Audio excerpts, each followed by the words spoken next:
अनुभवी व्यक्ति का काम है उतना हो नहीं पाएगा जितना करना है। यह दायित्व बहुत बड़ा है।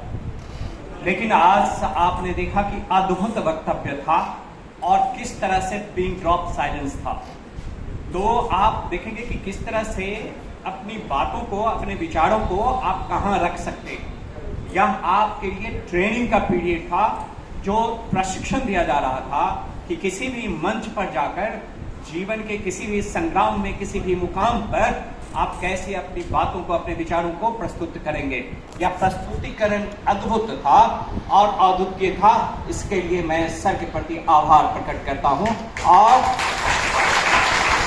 इसी तरह के अद्वितीय आयोजन आपके बीच होता रहेगा, जिसके लिए मैं अपने गुरुदेव प्रोफेसर अनिल कुमार झा के प्रति हृदय की अंतिम गहराई से आभार प्रकट करता हूं।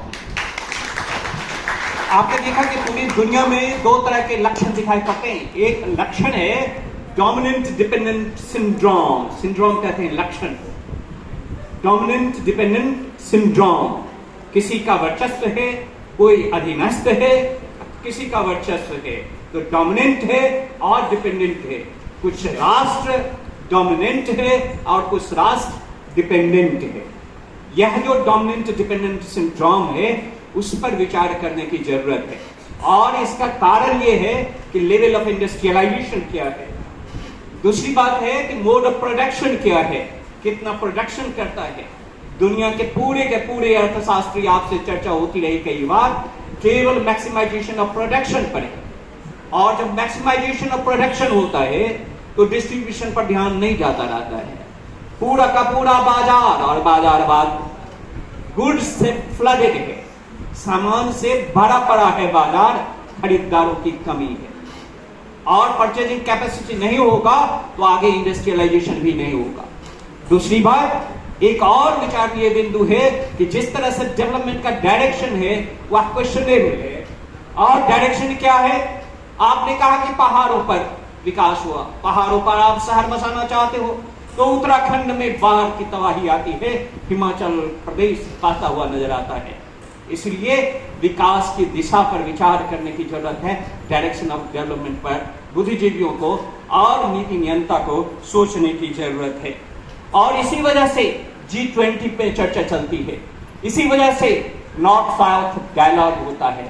नॉर्थ जो डेवलप्ड है, जहां पर कैपिटा इनकम अधिक है, लाइफ एक्सपेक्टेंसी अधिक है, इंडस्ट्रियलाइजेशन अधिक हो गया, अर्बनाइजेशन अधिक हो गया, डिफॉरेस्टेशन अधिक हो गया, क्लोरोफ्लोरोकार्बन अधिक है, वह नॉर्थ है।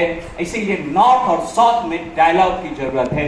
नॉर्थ साउथ डायलॉग की जरूरत है। अगर नॉर्थ साउथ डायलॉग का, साउथ जो हमारा थर्ड वर्ल्ड कंट्रीज है जिसमें हम रहते हैं, आप रहते हैं, और वह साउथ में है, तो नॉर्थ साउथ डायलॉग तो हो, साथ ही साथ साउथ साउथ कोऑपरेशन की जरूरत है। और साउथ साउथ कोऑपरेशन होगा तब हमारी बार्गेनिंग कैपेसिटी बढ़ेगी, तब हम डोमिनेंट नेशन स्टेट से बार्गेनिंग कर सकते हैं। इसीलिए जरूरी है साउथ साउथ कोऑपरेशन की और नॉर्थ साउथ डायलॉग की। दूसरी बात, जो एक्सेलेंस है, जो वंडरफुल चीजें हैं, जो इंडस्ट्रियलाइजेशन का है, वह हमारे हिसाब से होना चाहिए। और इसी वजह से सर ने जिस तरह कहा कि सिटीजन सेंट्रिक डेवलपमेंट होना चाहिए, उसे एक तरफ से दूसरी परिभाषा में कहते हैं डेमोक्रेटिक डेफिसिट। क्या कहते हैं? Democratic deficit. Democracy has to deliver. अगर डेमोक्रेसी डिलीवर नहीं करता है तो उस पर बहस होनी चाहिए और सही ढंग से बहस होनी चाहिए। आपने मुझे अध्यक्ष उद्बोधन के लिए बुलाया, अभी घड़ी टिक टिक करती है, मुझे जाना है, आपको परीक्षा में भी शरीक होना है। बहुत बहुत धन्यवाद।